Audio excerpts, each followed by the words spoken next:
Oh, the door. When will I learn? If you've watched my other videos, you will notice this new masterpiece. I made it, a felt pom-pom mirror. Do you know what I've been thinking recently? I wouldn't know, oh, they're up there. I wouldn't know what I would do without my AirPods anymore. Quite weird, isn't it? Anyway, why do I always tell you? I feel like sometimes I ramble so much, so then I can kind of like feel as if I'm in a conversation with you, so then I don't just feel like I'm sat talking to a camera. Today, I thought I would share my top tips on, they're kind of, no, they're not all mindset. Are they even tips? I don't even think they're tips. I think they're, what is the word? Actions? I don't know what the word is. I do not know what, why don't I know what the word is? Steps? Potentially steps. These are some things I bloody did. These are some of the things that I started doing when I was really ready to start trying to get my period back and start to kind of like leave the gym head Chloe behind. That's how this is hurting. I've got my laptop charger digging into my ribs. So, first one would be to meditate. I've spoken a lot about meditations in my videos, but they are just something else, and I'm actually going to slip in another one here, meditation / hypnosis. Use sleep hypnosis before I go to sleep every night. They're great, I won't lie, the hypnosis ones are incredible. I remember when I first tried it. I'll leave the links to my favourite ones down below. They're just like YouTube, so if you are doing a YouTube one, make sure you turn your phone screen over, otherwise the YouTube video light will shine into your room, right? And then don't worry, for all of the sleep hypnosis and guided meditation ones, they don't go into the next video. You know, like sometimes you can watch YouTube videos and that does automatic play. Yeah, I've never had that, or it might have happened but I've been asleep. I don't know, either way they're great. Do you like to meditate? Whether that's like 5 minutes or 10 minutes, or whether that's just like focusing on my breathing or whatever. Guided ones on YouTube for me are the best because my mind wanders off, and if I follow something it helps keep me on track. I've done visualizations of, this sounds really strange, but like actually having a period. I'm at like a family party and I look amazing and I feel amazing and I've got loads of energy, but and it's only me that knows that actually I'm on my period. Does that make sense? I've also done visualizations of like being back in Australia or whatever, like just doing things that are like your happy place, if you like, and it just really helps set you up for the day because you've already put your mental state. Your brain doesn't know the difference between imagination and reality, so if you put yourself in that imaginary space and you feel amazing in it, it's going to help raise your vibration and lift your mood to continue throughout your day. Another really good one that affirmations. I am a big believer that if you, like, the more you tell yourself something, the more you're going to become that person. So my favourite affirmation is, I'm happy, healthy and full of energy. Unless I'm believing that and unless I'm feeling into how that feels, it doesn't really help me. So like I could look in the mirror or whatever, or write it out in my journal and just say like, I'm happy, healthy and full of energy. Or like, that's clearly not what I would, if I was happy, healthy and full of energy, that's clearly not how I would have written it or felt it as I write it, right? So you like feel into it. If I'm happy, healthy and full of energy, then that's how I would deliver it. Affirmations are a really, really good one, whether you're journaling or whether you say them to yourself in the mirror. I think if you are going on this over exercising, under eating, body acceptance, getting your period back, however you follow me, whatever, like breaking from diet culture, whatever your reasons are to follow me, some really good affirmations would be to really focus on your self-esteem.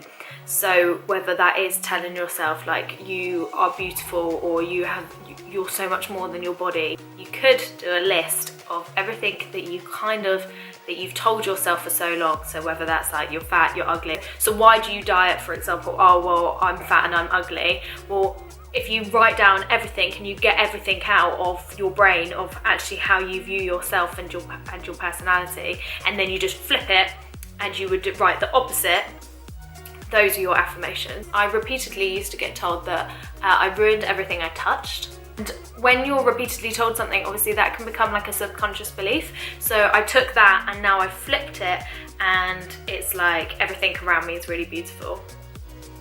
Affirmation. And that leads me on to the next thing about journaling. Guys, I won a competition, 3 competitions in 48 hours. And I enter into every single competition that comes into my inbox, and I think I've been doing it for about 2 years, but I won 3 in 48 hours. That's That's a proper win, isn't it? One of my prizes was 3 hypnotherapy sessions with a lady called Almina. I'll put her Instagram details down below. She is amazing.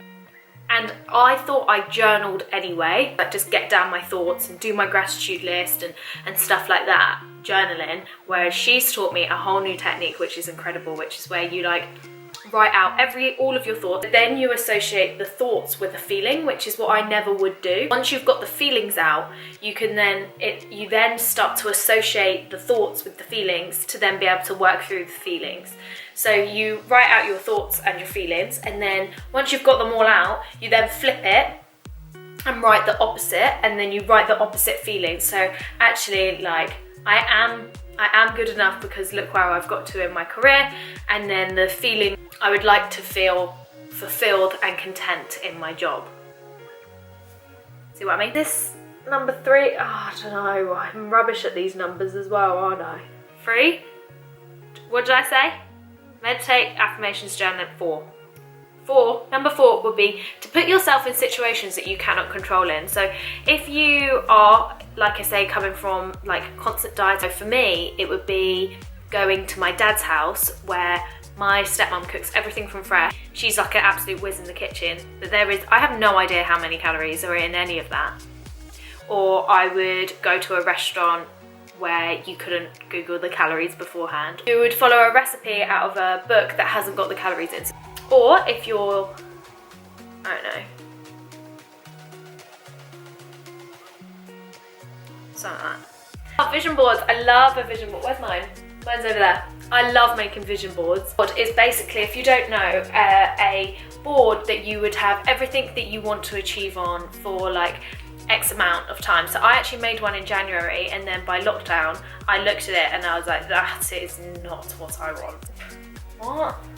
No, I don't want that. I just want to travel and good times. YouTube's on this one, and yoga's on this one, which I've obviously done, and I've been really consistent with YouTube. But there's like affirmations on here as well, so it's like I now do work I love and I am well paid for it. There's Bondi on there. There's California and LA on there. Probably isn't going to happen this year, but it just makes me feel flipping good when I look at that. And I keep that by my kettle because I make a coffee every day, and I'll just look at it and I think, love that. Okay, next one. Hold up. I like to tick off when I've done it. Oh my god, I'll have that as my next one. So my next one is to get a list and tick off everything. I love lists. I love crossing something out. Oh my god, I'm such a geek. You write out a list and then you cross off something every time you've done it. But what I mean by a list is like everything that you want to achieve. It would be have carbs at every meal. Cook a substantial dinner. Once they're down and once they're in a list, if you're anything like me, there is no way I'm going to go to bed without crossing that list off. I just love it. It's so satisfying. So if you can put down all the things that you want to achieve that are going to help you get to break away so on your list, for example, if chocolate is a fear food of yours, write down on there, eat a bit of chocolate. I'll do it because I want to tick it off. I want to cross it off.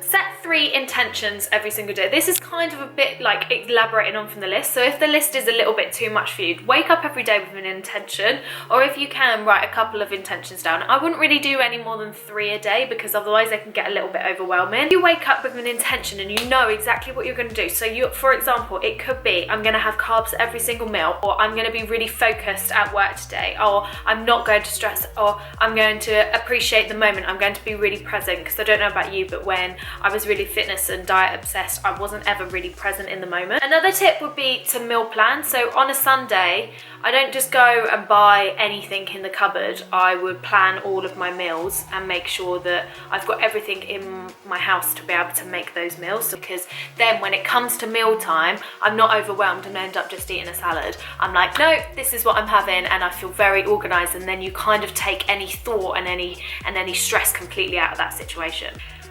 Another tip, and there's 2 sides of this, because if you're someone that obsesses about this, then I wouldn't recommend doing it, and I kind of float in the middle. If you've been dieting for a long time, I'd actually really recommend tracking your calories. No Period Now What book suggests that all women eat over minimum of 2,500 calories. If you have been dieting for so long, track your calories and find out how many calories a day you're eating. If you are a serial dieter like I used to be, I actually found out I was eating 1,000 calories a day. That is below my BMR, which means your basic metabolic rate, which is the amount of calories your body would burn if you did bugger all and you literally laid in bed all day. And then if you know that you need to gain weight, then you know you need to be eating more, right? That's a really good way if you've never kind of tracked before. And for me, I sometimes track just to make sure I'm on the right lines. If, however, you have come from a tracking background where you got really obsessed and you were wearing like Fitbits and you got really obsessed and you got really obsessed with tracking your food and tracking your steps, which I put my hands up, I did too. I've just got a text.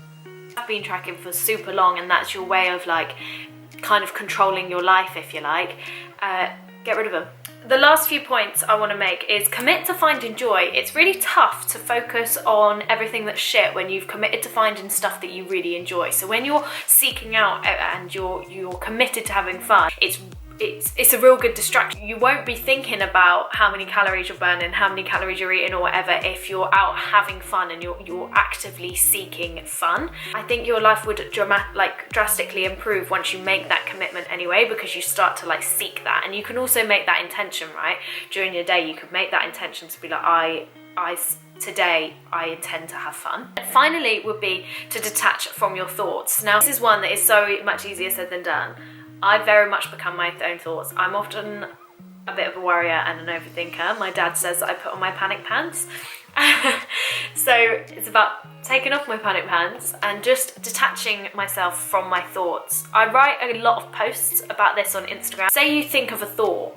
Once you detach yourself and you see it from a completely different perception, whether that's through sharing it with a friend and getting a friend's perception on that thought, or whether you journal it and then you flip it, or whether you take that thought and think, how would I, if this was my best friend thinking that, what would I say to them?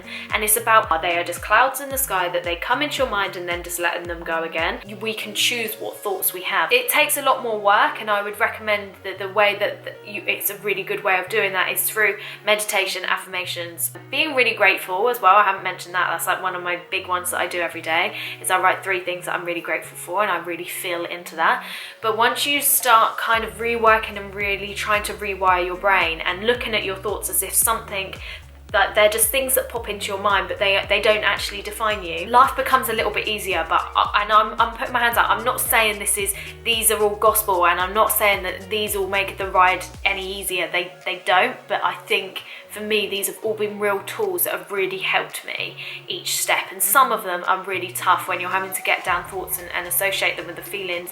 And a lot of the times you might want to run away and be like, no, I don't want to deal with that. But I promise that if you really commit to these sorts of things and you really dive deep and really try to get to know yourself and go through the shitty times, there is so much brighter time. They're like over the other side, like life is so much better.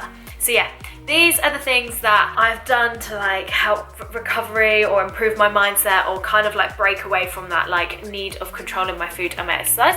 I hope you found this helpful. If you did, please put a thumbs up and subscribe to my channel, because if you didn't find it helpful, then please share to a friend, anyone that you think might be going through this, or anyone that you feel might help. I would be very grateful for the support, because it just makes sure that my content is getting seen by the people that need it. But also, if you're on Instagram watching this, because I've started uploading these videos onto my Instagram as well, you can't subscribe, but you could follow me, and you could like, and you could maybe drop me a comment or like share to your story. That would be amazing.